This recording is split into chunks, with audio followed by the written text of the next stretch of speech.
So as we get set up here for this shakedown, we're going to go over a few things that I like to look for during a test, some of the things that I bring along, and I'll give a quick apology for the levels and the sound. There's a bit of wind with this iPhone recording, so we'll try to do better. Here we are at the track. It is a beautiful day outside. Man, it's one of those days that I would hope for.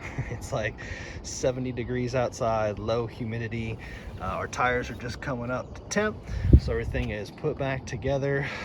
We actually got our suit back from repair and aftercare. So while it is not 100% pretty necessarily, it is all functional and everything is good to go on this. So we're gonna go ahead and get out on track, see how this thing runs. We'll do a couple of laps, pull some stuff off as far as body work, make sure we got no leaks, and we're good to go. So let's see what this shakedown produces.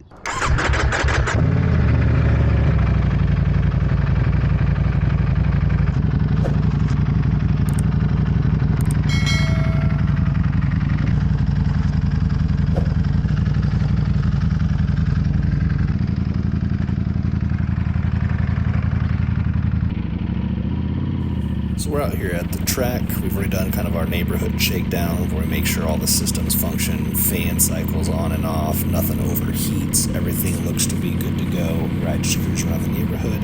So we're gonna pop out here on track and see how everything actually works under a little more harsh environment.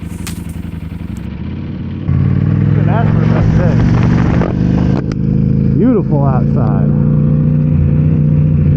Little temperature in the track, a little bit of breeze. It's a good day, man. Now let's see if I can get back up to speed. So I think shakedowns are really different for everybody and what everyone's looking for. Just kind of running through what I do. That doesn't necessarily mean this is the end all be all. Take what you like, omit what you don't, and kind of develop your own plan.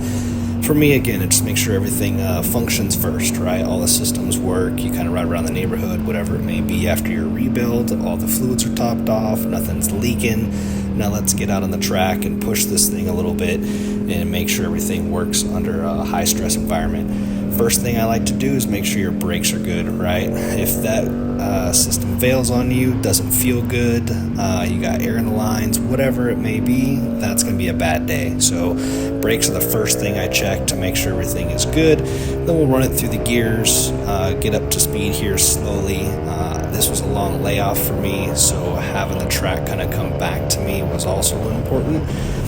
One of the things that we don't necessarily like to admit, but it totally happens, especially over an extended period of time, is that your reactions just aren't up to speed. Your mind's just not used to seeing everything come at you so fast, and there's a lot going on when riding as far as body position, how you're weighting things, just throttle response, how much brake pressure, all that stuff, right? So I always work up to it slow. And then I'm also really paying attention to the bike and the feedback that it's giving me. Does anything feel weird? Does anything feel off? How are the temps on the bike? So there's really not a focus on trying to go fast. Really, it's just feeling the thing out and getting back up to speed and really getting used to everything once again. I'll usually do a couple of laps, maybe one or two, bring it back into hot pit, make sure that we're not smoking, make sure there's no fluid leaks or anything like that. I may go back out for another couple of laps, push a little bit more, maybe push on the brakes a little bit harder, on the back straights, that kind of thing. And then we're just, again, checking everything out to make sure everything feels good, right? If you have a hydraulic clutch versus a cable clutch, is that adjusted right? Again, brakes, chain tension, is there any slap, that kind of stuff. So these are the things that you're looking for, or at least what I look for during a shakedown test.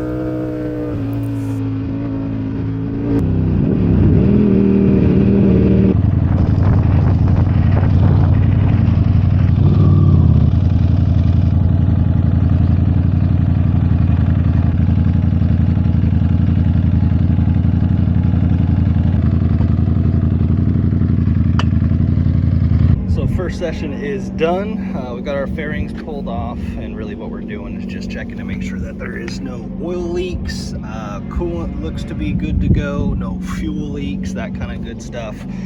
that nothing else is coming loose. This is one of those huge benefits of running the Zeus fasteners and having that set up. So it's super easy just to pop off your fairings and take a look under the bodywork to make sure that nothing is awry. So everything looks to be good. First session is done, like I was saying, so we'll go through and continue on throughout the day and see how things progress. So not just a shakedown, but every track day I try to bring an assortment of tools and all the stuff that we're going to need. We have our temperature gun there to see what the track temps are. We've got a miscellaneous box of nuts and bolts, spacers, Zeus fasteners, like you name it, right? Washers, whatever it may be that you may need while you're out here at the track. Track time's expensive, so I try to be efficient with everything that we have. On the other side here, we've got our Termagoni T800 to go through the trouble codes if there is any. We've got just generic stuff for wire ties, zip ties, right? Electrical tape. We have all of our camera equipment. And we have our box of tools, stuff to adjust our bars, torque wrench, miscellaneous sockets, right? Impact pull-off tires, safety wire stuff. So really, I just try to carry an assortment of things just in case we need anything. We can get that done here at the track and not waste that valuable track time. So as we're out here testing, it was pretty cool. We got to see a couple other Ducatis. I got to play around with some of the guys out here and just have some fun during the shakedown test as I come up to speed during the afternoon.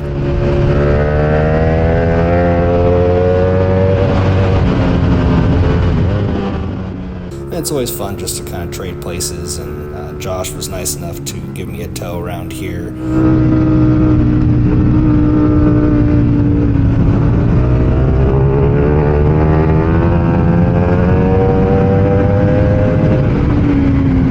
So as the testing portion of the day wraps up and you start to feel confident and comfortable again, now we're out playing with some of the other bikes. Like I said, just having some fun, dicing, and just trading spaces, that kind of thing.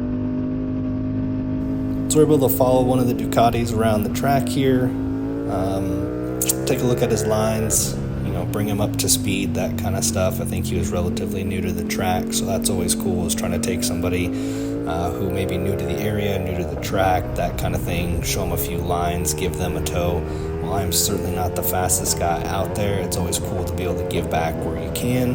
And Josh does an excellent job of this with his coaching. So if you're at MSR Houston or in the area, or even Ride Smart, because he works with Ride Smart, check him out. He does a really good job. I often see him out here coaching people at MSRH, and it's pretty cool to watch people progress and how quickly they progress when getting a coach.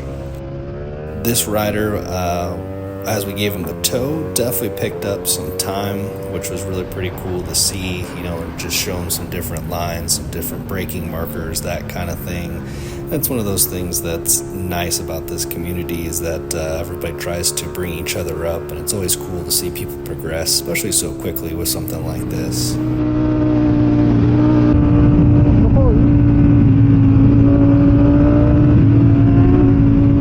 So I'm out here riding with Josh, having some fun toward the end of the day. You'll see that I'm a little far back, just kind of giving him some space. Really, that just lends itself to I'm not 100% yet, and I know that if anything there's a hiccup or whatever it may be, I want a little extra space just to make sure that I'm not crowding him if I've got something that goes wrong or whatever it may be, right? Just planning to have a margin of error for any kind of shenanigans.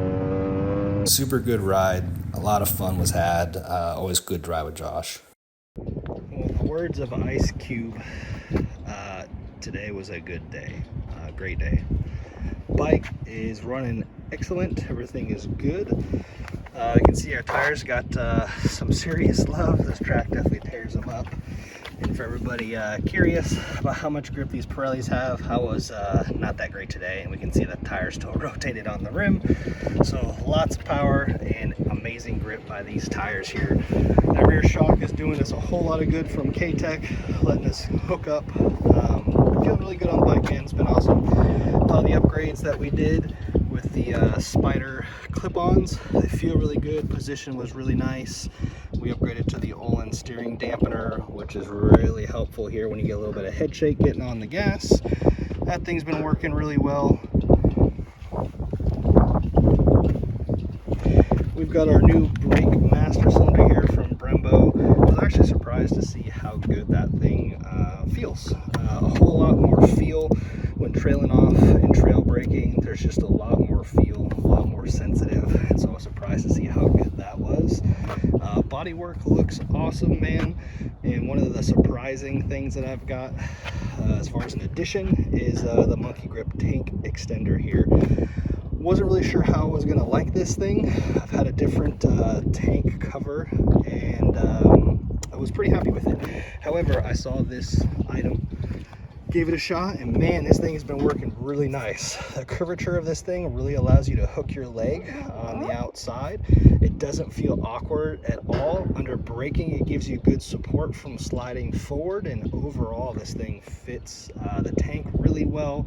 It stayed adhered to the tank, so the adhesive is really nice, and overall the biggest thing, it just feels really good and feels really natural. So give those guys a look-see to see if something that you may enjoy as well.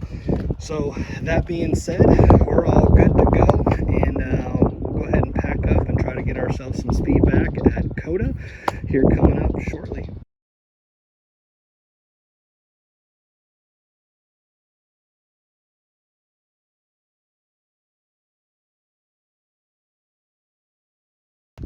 So you may be asking, why do we just put on tire warmers when we're not plugging them in if it's the end of the day? Mainly that's just because I'm a fan of letting these tires cool down a little bit slower. So I leave the tire blankets on just so that they could cool down a little bit slower. I feel this is a bit more important on super cold days or windy days. It helps to reuse that tire for the next heat cycle, depending upon how good a condition that tire is in. And again, that's just my personal preference. Let me know in the comments what you guys think, if you do something similar, or if you're rich and you just go through tires every session.